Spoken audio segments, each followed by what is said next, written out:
गावाच्या टोकाला एक जुना दगडी रस्ता होता. लोक म्हणायचे, या रस्त्यावरून जो गेलाय तो बदलून परत आलाय.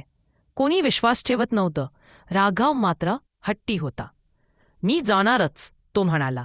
अंधश्रद्धा आहे ही. त्या रात्री तो एकटाच त्या रस्त्यावर चालू लागला.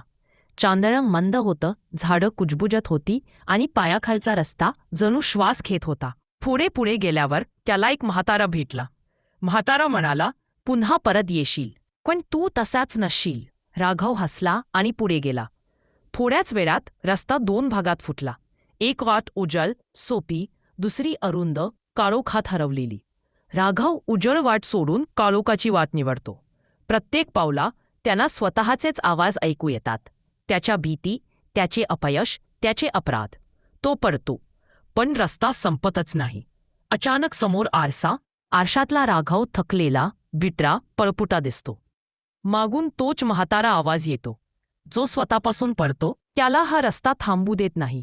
राघव डोळे मिटतो, खोल श्वास घेतो आणि म्हणतो, मी घाबरलो होतो, पण आता नाही. आरसा फुटतो. रस्ता सरळ होतो.